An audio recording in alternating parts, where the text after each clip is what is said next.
Okay, let's take a look here. This is prep test, prep test 82, section 3. Start with question number 10. The issue is which of one of the following arguments is most similar in its reasoning to the argument above? So uh, we're reading it to identify the manner in which the reasoning unfolds. Okay. And what I see here is, if Thompson appeals to moderates, his most ardent supporters will desert him, and he will not have enough votes to win the election. However, if he doesn't appeal to moderates, these moderates will vote for his opponent, and he will not have enough votes to win the election. Either way, Thompson is bound to lose the election. Okay, so what I'm looking for here is an argument, because what this argument, the quality this argument possesses is essentially no matter what Thompson does, he's going to lose, right? If he appeals to the moderates, he loses. If he doesn't appeal to the moderates, he loses, and therefore he's going to lose. Uh, so I'm just looking for something that mimics that. So answer is A. If Chen supports building a new art center, the center will be built. If Chen opposes building a new art center, the center will not be built. Well, we're already off target, right? Because in our argument, the same outcome. I mean, he's going to lose. So here the outcome changes. So this is not the answer. B. Yeah. If the company decides to relocate, it will lose a number of employees since many employees are unwilling to move. But if the company decides to stay where it is now, it will lose a number of employees since many employees are unhappy in this location. So the company will lose employees no matter what it does, what it decides. So yeah, that's the answer. Sure. Because the outcome is going to be the same. You're going to lose no matter what you do. It's binary. You're going to you're either relocating or you're not relocating, and it's not going to make any difference because you're going to lose employees no matter what you do. And in the original argument is you either appeal to moderates or you don't appeal to moderates. It doesn't matter what you do. You're going to lose. So yeah. And again, it's a psychometric test. To read past B when you really understand it is just crazy because this is just a waste of time. Now for the video, we'll do it, but on the test, you pick B and you get out of there. C, if money is not appropriated to fix the city roads, the pothole problem will get out of control. And if the pothole problem gets out of control, the city councilors will all be replaced. So that's not following the same pattern. That's taking me from A to B to C. So no. D, if the city council approves a small increase in property taxes, there will be enough money to restore the city's swimming pools in Rice Park. If the city approves a large increase in property taxes, there will be enough money to restore the swimming pool and build a recreational center. Either way, the city will make progress. And then, no, because that's a relative thing. That's not you. If you raise taxes, a certain outcome comes, and then if you fail to raise taxes, the same outcome occurs. That's not what this is. This is a relative argument. You can raise taxes a little, and you can raise taxes a little more. So, no. And again, this is all just dead time. It's like doing dead time in jail. What's the point? E. If Madsen decides to support the proposed shopping mall, she will make an effective spokesperson for the project. But if Madsen decides to oppose the shopping mall, there will be no difficulty in finding another effective spokesperson. So I'm not reading. I mean, that's not where this argument was designed to go. The answer is here is B for Brutus, and you move on. Question number 11. The conclusion follows logically if which one of the following is assumed. So it's a sufficient assumption. And so I'm just looking to weave the pieces together. Okay, and the goal here is to, establish that the conclusion is now irrefutable. And again, the language stinks. They have this morally praiseworthy stuff, but just hang in there. You know, it is morally praiseworthy to be honest only if one is honest out of respect for morality. So I'd have to stop and I'd say, okay, so what are you saying here?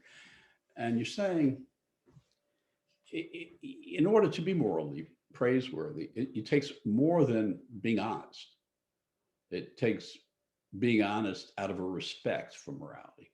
Now, do I actually know what that means? No, but that's what it says. So, okay. So, if I want to be morally praiseworthy, I have to not just be honest, but be honest for the right reason, right? Uh, Out of respect for morality. Okay. Strictly speaking, therefore, Downing, so now I'm getting an example. Strictly speaking, therefore, Downing did not act in a manner worthy of such praise when he told the judge the truth about his business partner's fraudulence. So here's a case where the truth was told, but it doesn't, it's not worthy of praise.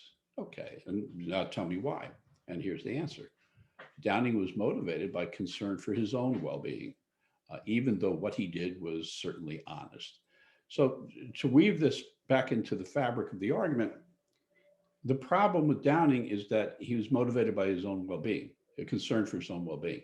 So, it must be the case that if you're motivated by concern for your own well being, you're not being honest out of a respect for morality. And so this it can't fit because to be morally praiseworthy, it has to be out of this uh, honesty out of a sense of morality. So here we have honesty, but we're being told it doesn't qualify. And the reason it doesn't qualify is because Downing's motivated by concern for his own well-being. And therefore it follows to make this argument irrefutable that when you are motivated by your own well-being, it's not going to be morally praiseworthy because to be concerned for your own well-being is not to be honest out of respect for morality. So they just got to hit those words. Uh, an action motivated by concern for oneself cannot be deserving of moral condemnation, and that's not no. B, some actions that are essentially honest are not morally praiseworthy. Well, that might be the case, but that's not really helping me here with whether or not being motivated by your own well-being is ever morally praiseworthy. Um, C says, an action performed out of respect for morality cannot also be an action motivated by concern for oneself. And that would be the answer. I mean, it changed it up a little bit, but yeah, that's the answer. If you are performing an action out of respect for morality, right, well, then you're entitled to moral praiseworthiness. So C saying if an action performed out of respect for morality cannot also be an action motivated by concern for oneself because they're mutually exclusive. So C will be the answer. If you continued on, I probably would on this one. D, the moral praiseworthiness of an action can be judged only according to the standards that refer to the circumstances of the person acting. And there's nothing in here that informs me of that. Certainly not an assumption required for this argument. And E, morality demands that one be honest, even in cases where this could be detrimental to one's own well-being. It's not. So again, so much of this is being able to articulate what you believe the answer should look like in advance of reading the answer choices. And that's the IRAC method. Let's try question number 12. So 12, we have a flaw. Okay. And so I'm going to read here now. The art history professor is the writer. And that professor starts off by saying, referring to Costa, whoever Costa is. Costa criticizes my theories about the distinction between Baroque and neoclassical Austrian painting. And again, they want to have you tiptoe through this language thing. All the first sentence is saying is the professor is saying this other person is criticizing me, and more specifically about this distinction. Okay, so next sentence, he, meaning Costa, He argues that since there are no features possessed by all, and only the works from a given historical period, assigning works of art to period style is intellectually bankrupt. So I don't really fully understand that, but I know what its role in the argument is. The role in the argument of the second sentence is the professor is pointing out what the reasoning is. In other words, Costa is criticizing him, and this is the reasoning that's being used to criticize him. Okay, and it has something to do with, you know, whether a single period or something can be adequate. Can you distinguish between periods? But I really don't think that's what this is. That's the reasoning. Okay, that you okay. Next sentence. His reasoning can be discounted. Well, yeah, I mean that's you just read the reasoning. His reasoning can be discounted, however, since his own current theories on the transition from classical to Roman French opera, from classical to Romantic French opera, also presuppose such an assignment. So again, the wording's horrible, but there is the flaw, because he's saying the criticisms he's receiving from Costa are not justified. And we'd say, well, why are they not justified? Because Costa should be applying those own criticisms to his own work, and he doesn't do it.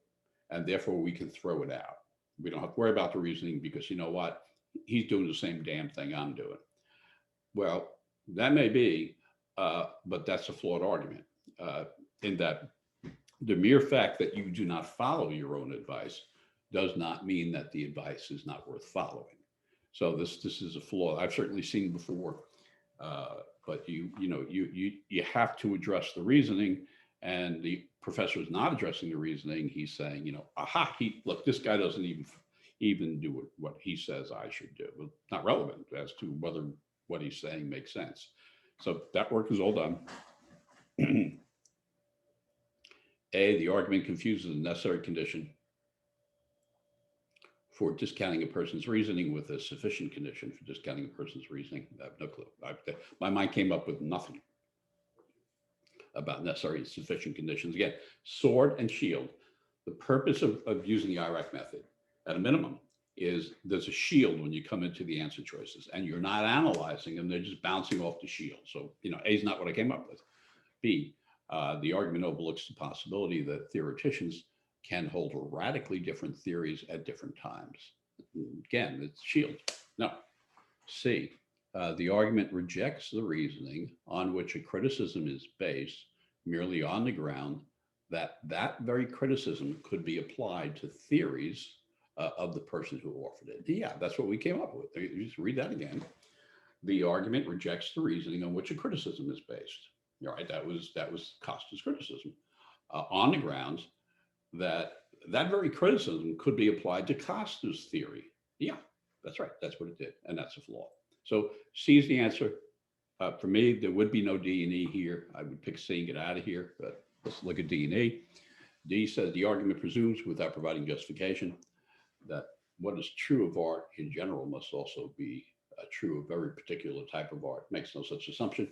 And E, the argument presumes, again, without providing any justification, that theories about one type of art cannot be compared to theories about the other. It makes no such assumption. And so the answer to question number 12 is C for Caligula. And we'll hold it there.